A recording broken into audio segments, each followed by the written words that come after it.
Rules of spotting supply and demand. So ito na, rules, yung how natin. Okay? Step 1. Ganyan. Okay? So kung gusto mo maghanap ng supply and demand, the first thing that you have to do is determine the trend. Okay? Paakyat or hindi. So yun. Pag na-determine mo na yung trend, yan, kunyari uptrend, edi magbabay ka. So yung gagawin mo ay look for a sequence of full-bodied candles na bullish, kunyari. Ito. This is known as an impulse move. Yan. Ito example to. So, bakit magandang example to? Kasi meron tayong may kitang sequence of full-bodied candles. May isa dito, may isa dito. Parehas silang full-bodied, meaning sobrang tabang bullish candle. Tapos, sunod-sunod pa sila twice. Okay? If I'm not mistaken, D1 time frame to. Okay? So, isipin mo lang, 2 bullish candles na consecutive. So that means 2 days of bullish movement. Parang ganyan. Okay, so yun yung first rule. Hanapin mo yung mga ganito. Sequence of full-bodied candles. Yung full-bodied candles na mabilis lang spot. Yung unang tingin mo pa lang, gets mo na full-bodied candle. Ang pangalan ng ganito ay impulse move. Okay? So bigyan mo ng pangalan. Pag nakita mo yung sequence of full-bodied candles, ay impulse move yan. Alam ko impulse move yan. Okay? So that's step 1 or rule 1. Rule 2, look for the origin of the impulse move. This is known as the base. So dito sa example natin, same example lang, kung ito ang impulse move, yung dalawang sequence na candle na to, saan siya nagsimula? Okay? Bago magkaroon ng impulse move, meron tayong maliit na candle dito. Okay? That means, nag-antay pa ang price bago mag-explode. So, etong maliit na candle na to, yan yung base. Base kasi, dyan siya nag-originate or dyan siya nag-start. Bago magkaroon ng impulse move, parati naman, kailangan may maliit na candle doon sa dulo niya. Okay? Or not necessarily maliit na candle, pero kailangan meron siyang base. Or hindi naman tuloy-tuloy parati yung impulse movement. Kailangan meron siyang origin. So in this example, ito yung origin. And it is known as the base. Okay? So two terms na yung natutunan natin. Impulse move and base. Next rule. Kailangan mo munang i-verify yung base kung pwede siyang gawin supply and demand. So yun, ito yung rule natin. The base must follow this criteria. Base must mostly be made of small candles. Okay? So kung yung base nakikita mo ay sobrang daming long wick na candles, meaning malalaking candles, hindi na siya qualified as a base. Okay? Kahit may impulse movement. Kung may malaking wick na candle, which papakita ko na mamaya sa example, then ako hindi ko kina-qualify siya as a base. A base is usually preceded by another full-bodied candle. So bago magkaroon ng base, yung maliit dyan, bago nun, yung candle bago nun, usually full-bodied candle siya. It can be either bullish or bearish. Doesn't matter. Okay? And yung base, kailangan may maximum of 7 candles. Okay? Or pwedeng 6 to 7. Kung ang base ay lumampas ng 7 candles, di na siya valid. So like sa previous example natin, kung ito yung base, valid siya kasi, first of all, maliit na candle siya. Okay? So that's one. Second is, isa lang siya bago magkaroon ng impulse movement. Di ba ang criteria natin is max of 7. So kung 1 lang, di valid siya. And next is preceded siya by a full-bodied candle. So ito yung full-bodied candle bago ng base. So in other words, pwede siya. Okay? So yun. Ayun, inuulit lang. So dito, kung ni-breakdown natin yung example na to, itong dalawang candles, sige, iba natin yung kulay para mas kita. Green na lang. Yan. Itong green candles, yan yung impulse movement. Okay? Itong maliit, yung violet, yan yung base. Kasi ano siya eh, na-follow naman lahat ng criteria. Itong blue naman, yan yung candle that preceded the base. Okay? So lahat ng criteria na fulfill. Right? So therefore, kino-consider natin to as supply and demand. Saan yung supply and demand dito? Yung base yung supply and demand. Okay? This is a level. So ano yung rule natin? Kapag ang zone ay below price, it is a demand zone. If ang zone ay above price, it is a supply zone. So dito sa case na to, it is a demand zone. Okay? Yung base ay ang demand zone. So, kung ang price ay bumalik dito, most likely, pwede ka mag-buy dito or mag-explode siya pataas. Ganyan ang general. Para siyang support in that sense. Pero malakas. Sobrang lakas. Yan. So yun, may mga format din. Itong format na to ay ang parang nagko-confirm na tama tayo. Okay? So ito yung mga format.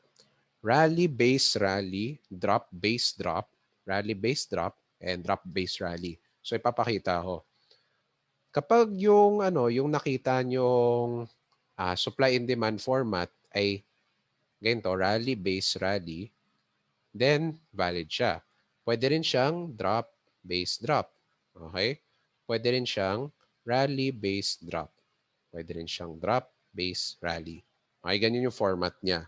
So, hindi mo naman kailangan i-memorize yung mga kunyari, rally, base, rally, ganyan, drop, base, drop.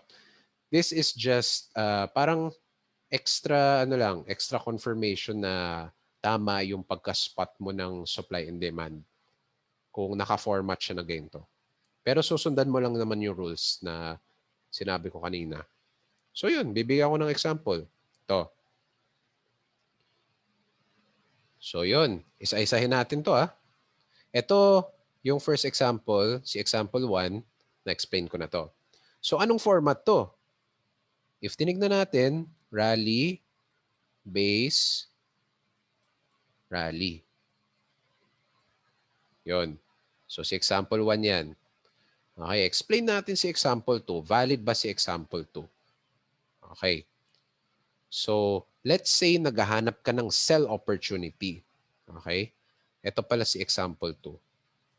Let's say naghahanap ka ng sell opportunity. E di dapat mag-sell ka sa isang supply zone or a zone that is strong above current price. Okay? So ito, maghahanap tayo ng mga bearish candles naman na full-bodied. Okay? Ito, kino-consider ko to. Itong part ignore mo yung bullish candles na full-bodied. Ito. Okay? Kasi majority naman ay full-bodied naman na bearish candles. So, kino-consider ko. Okay? So, criteria 1, fulfilled. May mga full-bodied bearish candles. Tignan natin yung base. Ito yung base niya. Okay? Yung base niya mahaba. For me, hindi. Maliit lang yung candle na to. Okay? Hindi siya sobrang haba na katulad ng ganito. Right? So, I consider the base good. Yung base ba ay more than 7 candles? Hindi. Isa lang. So, kino-consider ko. Okay? Ngayon, does the base candle, is the base candle preceded by another full-bodied candle? So, ito yun. Ito yung candle before the base. Itong shinade ko na blue. So, yun. It does. So, in other words, valid to. Okay?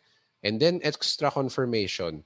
Meron ba siyang format from the one of the 4 formats na sinusundan? For me, oo. Ano nga? Rally, base, drop. Okay? So in other words, pwede natin to i-consider. Pwede tayo mag-drawing dito. starting from here, a supply zone. Yan. So yung buong base yung gagawin nating zone. Okay? So ang mangyayari dyan is if gusto mo mag-sell, aantayin mo yung price umakyat dito to the zone, this zone. And then, hanap ka ng confirmation to sell. Yan. So example number 3. Ito. Ito si example number 3. Yon. So yung base niya, hindi lang isang candle na. Ilan ba? Maliliit na candles pa rin, so consider ko. Ilan ba ang base candles niya? 1, 2, 3. 3. So valid pa siya para sa akin. So yung mangyayari, this is a drop base rally. Drop base drop, sorry. Drop base drop. So valid siya. Right? So pwede ako mag-drawing ng rectangle dito. This can be considered a supply zone. So if ang price ay umakyat and gusto mo mag-sell, maganda mag-sell dito sa supply zone na to. Last is example number 4. Yan, kunyari gusto mo mag-buy, saan ka pwede mag-buy? Hanapin mo yung mga ano na to, impulse candles, 'di ba? Full bodied. So yan, okay na yan. Ngayon, saan yung base niya? Ito ang base niya. Itong maliit na candle na to. For me, maliit yan. So, kino-consider ko. Okay? Preceded by a full-bodied candle. So, meron na yan. And then, does it follow one of the formats na nabanggit ko kanina? Yes. Drop, base, rally. Right? So, in other words, pwede ka mag-drawing ng zone dito. Rectangle. Ayan. So that can be your demand zone. Kung gusto mo mag-buy, pwede ka mag-buy dito. Okay? If may confirmation candle. Okay? So examples pa lang naman yun. Hindi pa ako nagtuturo talaga ng entry or strategy of the beat framework, pero you can apply this with mate formula. Paano? Instead of support and resistance, which is sinaspot natin sa area of value section, pwede kayo maghanap ng supply and demand. Okay? So more rules of supply and demand. Yan, like I said just now, when you see a supply and demand level, draw the entire base with a rectangle. So cover mo yung buong base gamit ng rectangle. So ako, ginagawa ko para ma-distinguish ko kung supply or demand is, pag supply zone siya, kinukulay ko red. Pag demand zone siya, kinukulay ko blue. May mga iba hindi naglalagay ng ibang kulay, pero ako gusto ko para alam ko yung difference. Okay? Note, spotting supply and demand levels work best in D1 and H4. Bakit? Kasi yung bangko ay tumitingin sa WD1. Okay? So pwede rin sa H4 kasi naka-zoom in ka lang. At most H1. So hanggang H1 ka pwede mag-spot ng magagandang supply and demand zones. So take note that they can work in lower time frames or meron ka naman masaspot sa lower time frames. Pero madaming noise ang lower time frames. So in other words, kapag nag-try ka maglagay ng supply and demand sa lower time frames, baka hindi mo, for one, baka hindi mo maximize ang profits mo. And for two, madaming noise ang lower time frames. Baka ma-stop out ka pa. So from a personal experience, no, and yung experience sa mga dating FAT students din, mas kita siya sa higher time frames, especially D1. So we always start with D1 din. Multi-time frame analysis, di ba? Which tinuruan ko sa TMT. So we have D1, ayan, pwede naman W1 din. So W1, and then hanapin mo yung mga supply and demand sa D1, then mahanapin mo sa H4, and at most sa H1, pwede ka pumasok either H4 or H1. Okay? So yun. So yun, yung pinaka-rule dito is, if price goes back to a supply or demand level, you look for a price reaction, confirmation candle. Huwag ka basta-basta pumasok kapag kunyari pumasok si price sa loob ng demand level. Okay? Kasi pwedeng ma-break yan eh. Hindi ko naman sinasabing 100% kapag pumunta sa demand or supply level, re-reverse na yan. Pwede ma-break yan. and then pwedeng ma-invalidate. Okay? So that's why you always have to look for a confirmation candle. Yung mga engulfing, ganyan, morning star, shooting star, yan, superstar, yung mga ganyan. Joke lang. So yun. So always look for the confirmation before you enter the trade. Okay? Just like we say in kahit sa TMT, huwag ka pumasok na walang confirmation. Kasi pwede kang mas stop out. Okay? Okay. So yun, more rules. When you draw the SND, try to stretch. Okay, dapat rectangle to, hindi to dapat triangle. Nagkamali ako dito. Okay. Triangle. Hindi naman tayo nagda-drawing ng triangle sa chart aside from ascending triangle. So dapat rectangle pala to. Try to stretch the rectangle backward to see if price has broken the supply or demand before or not. Kasi 'di ba, kapag broken ang isang supply and demand level, hindi na siya valid. Then maghahanap ka na ng bago. Okay? So kung hindi pa na broken, ibig sabihin it is still in use. Okay? Valid pa siya. Ngayon, another thing to consider is that if there are many touches sa supply and demand level, hindi na siya fresh and mas vulnerable siya mag-break. So yung mga supply and demand levels na madaming touches, mas vulnerable mag-break. Parang sa support and resistance, di ba? Pag mas madaming touches, eventually magba-break yan. Hindi mo lang alam kung kailan. Same with sa supply and demand level. Kung madami siyang touches, alam mo magbe-break din yan. Yan. And if there are only a few touches or even none, kunyari, ayun, siguro papakita ko yung mamaya. Pero if there are only few touches, like 1 or 2, the level is fresh. Then mas malakas siya. Mas malakas siya or mas pwedeng pasukan doon sa retracement kapag bumalik ang price. Generally, ganun siya. Okay? So yun, the category of supply and demand levels with regard to freshness. New levels is no touches yet. So example niyan ay if nagkaroon ka ng, for example, rally-based rally. Diba? Rally-based rally. Kunyari ganyan. Diba yung demand level mo dito? Dito sa base. Okay? So technically, wala pang touch to. Hindi pa siya nag-retrace ever. Okay? Ngayon, kapag bumaba siya, one touch na yan. Pumasok siya sa demand level tapos umakyat ulit. One touch na yan. Alright? So, kapag kakatapos niya lang mag-rally-based rally, wala pa siyang touch. It's called a new level. Kapag bumalik na siya and nag-touch and nag-bounce, then it is a fresh level kasi one touch pa lang. 2 touches, sige, pwede pa mag-consider. Yan. Sa third touch, baka hindi na. Okay, hindi na siya fresh level. Yan.